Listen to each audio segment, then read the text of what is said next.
Navigating through time. History in Motion provides 4 ways to navigate through historical time, and you can switch between them freely. Let's look at each of these in turn, as illustrated by a simplified scenario of the growth of the Cornell University campus in Ithaca, New York.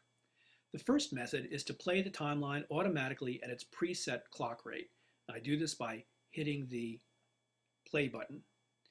Notice the play button changes to a pause button. The time slider is moving. The time is advancing, and I can't change the timeline. When I pause the timeline, I can change the timeline if I want. I can start it up again, start it, stop it, start it, stop it. The second method I could use is to hold down the left mouse key and drag the time slider to the right to advance the time, or to the left to go back in time. The third way is, I find, the most useful way to navigate through time, and that's by using the right and left arrow keys on your computer keyboard. The right arrow moves the time ahead to the start of the next event in this scenario. Let me actually move it ahead to right about there. Okay.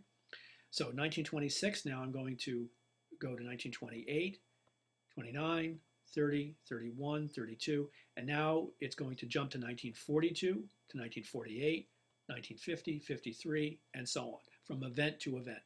Similarly, if I press the left arrow key, I go backward, 53 to 50, 48, 42, and so on. Be aware that if you are at or beyond the start time of the last event of the scenario, pressing the right arrow key will either keep you at or bring you back to the start time of that last event, even if the end of the timeline hasn't been reached. The same is true for the left arrow key and the start time of the earliest event. So I'm actually going to go ahead to the late 90s, right about there.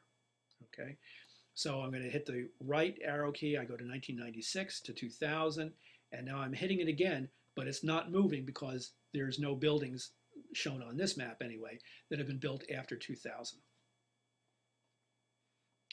Finally, pressing the up and down arrow keys moves the time ahead or back by a fixed time increment, which is 1/60th of the duration of the entire timeline. In the case of this timeline, it's not quite 3 years. And the best way to see that is to display the month and date. Let's get that back to the beginning. So now I'm going to hit the up arrow key. I go from January 1st, 1866 to January 26th, 1869 to 1872 to 1875. So it's about 3 years, backwards and forwards. One last point can be illustrated in the draft riots scenario. I've opened the draft riots scenario, chosen the morning timeline, and I've clicked on the event at 5 a.m. showing men moving up the west and east sides.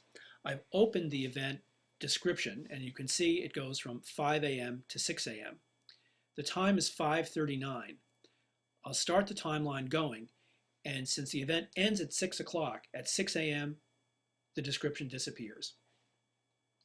So just wanted to point that out, that if you have open descriptions, they will automatically shut when the time for the end of the event is reached. This concludes time navigation in History in Motion.